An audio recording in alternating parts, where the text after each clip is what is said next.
Hey boys and girls, welcome back to my channel biryani man. ஆனால் உங்களுக்கு என்ன தான் ஆச்சு? 4 மணி நேரம் லைவ் போடுறப்பே தெரியும் ஏதாச்சும் சங்கடம் கொடுக்க போகிறீங்க அப்படின்ட்டு. அதனால் நான் 12 மணிக்கு சூசைட் பண்ணுறீங்க, எனக்கு புரியல. ஆனால் லிட்ரலி இது ஒரு ஒஸ்ட்டு டிசிஷன் தான் நான் சொல்லுவேன். யார் என்ன சொல்லட்டும், உங்களை பற்றி உங்களுக்கு தெரியும்ல, அப்புறம் எதுக்கு இந்த மாதிரியான டிசிஷன் மேக் பண்ணுறீங்க? அதே மாதிரி உங்களை பிலீவ் பண்ணி சர்டைன் சப்ஸ்கிரைபர்ஸ் இருக்காங்க, அதே மாதிரி உங்கள் வீட்லேயுமே பார்த்தீங்கன்னா அம்மா அப்பா இருக்காங்கங்கிறப்ப இந்த டிசிஷன் எடுக்கிறது லிட்ரலி பார்த்தீங்கன்னா ஒஸ்ட் தென் ஒஸ்ட். ஸோ ரொம்ப ஒஸ்ட்டான ஒரு டிசிஷனாக தான் இருக்குது, ஓகேங்களா? அதே மாதிரி இப்போ நீங்கள் லைவில் பண்ணுறது தப்பாக இன்ஃப்ளூயன்ஸ் ஆக கூட வாய்ப்பு இருக்குது. இதை வச்சு கூட நிறைய பேர் கண்டென்ட் போடுவானுங்க, ஓகேவா? ஸோ நீங்கள் சிம்பத்திக்காக பண்ணுறீங்க, ஒரு ட்ராமட்டிக்காக பண்ணுறீங்கன்ற மாதிரி சொல்லுவானுங்க.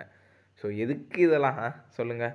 ஸோ நீங்கள் சோஷியல் மீடியாவில் இருந்தீங்க அப்படின்னா சொல்கிறேன் 1008 கிரிட்டிசிசம் சொல்லுவான். ஸோ எல்லாத்துக்குமே பார்த்தீங்கன்னா குறைய கண்டுபிடிச்சி தான் பேசின்னு இருப்பானுங்க. அது எதுக்கு நீங்கள் சீரியஸாக எடுத்துக்கிறீங்க?